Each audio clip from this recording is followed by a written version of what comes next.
Welcome into the channel, everybody. In today's video, we're going to see a convertible Corvette park in one of the most ridiculous ways we've ever seen illegally in the handicap spot. Let's check it out.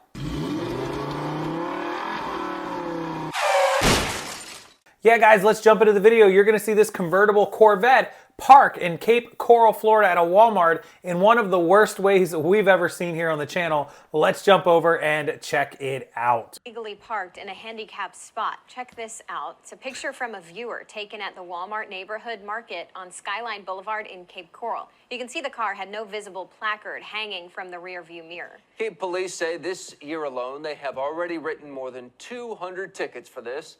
NBC2's Nestor Montoya explains how they're using an army of volunteers to enforce the law.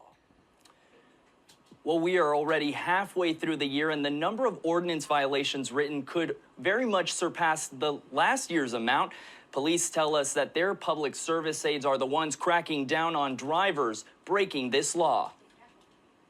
A picture worth... Not only did he illegally park in the handicap spot knowing he's not handicapped, he decided he'd just one-up it and park diagonally. Like, what douchebag. Just one word for some. Seriously? But generating dozens of complaints online. If you don't have a placard and you don't belong in a handicap spot, don't take it.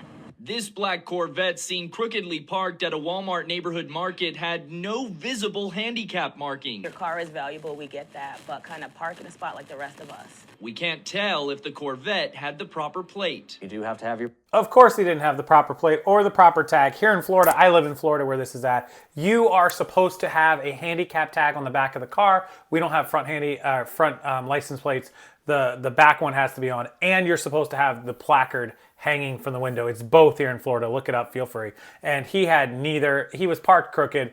That was not a handicapped person. I assure you, you can say don't judge a book by its cover. That was not handicapped. How many of you people in the comment section think that Corvette was actually a handicapped, legitimate handicapped person? No, it was nighttime and he was just thumbing his nose at the rules. your placard up and marked, or you have to have that license plate in order to use those spots. Cape Coral police say it's a problem their community service aides tackle daily. Our police volunteers are out there every day enforcing this. It's illegal to park between the blue and white lines without the proper permit. It's very major if it's somebody that is handicapped and needs that space. Last year, 409 people violated the ordinance, facing the up to $250 fine for a closer spot that some really rely on. If you want to be an entitled brat, pay the price.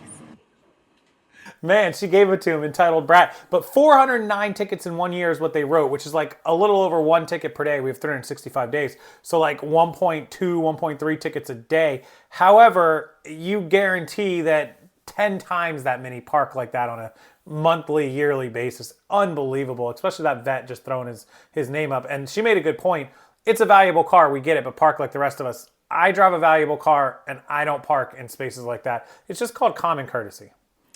And the volunteers can only write ordinance violations which carry a fine, but police tell me as far as writing citations that can affect your driving record, well, that's a little bit more challenging because the driver needs to be there when police respond, which, as you can imagine, they're probably not there because that car is parked. I'm live in the control room tonight. Yeah, so the way it works is the city volunteer people can write an ordinance with a fine, but not a moving ticket. They have to wait for the police to respond. So they come out, they write their ticket, $250 ticket, whatever it is, and then they can contact the police. They can make a call. The police don't show up for 20, 30 minutes. By then, the person's come out of the store, got in their car, and driven off, most cases. Nestor Montoya, NBC2. New at 11, a crooked Skyline Boulevard. Just look at how he's parked. Look, that is a pure snub, and it's a nice vet. Don't get me wrong, but it's not that nice. Sorry, I'm a vet fan, and that's just not one of the best vets I've seen. Anyways, don't be this guy. Don't park like this. Have some manners. Have some common sense. Be respectful of other people, especially handicapped. And enjoy the video, guys. Hit the big thumbs up, the like button. It helps the YouTube algorithm. I appreciate it. Subscribe to the channel, and I'll see everyone in the next video.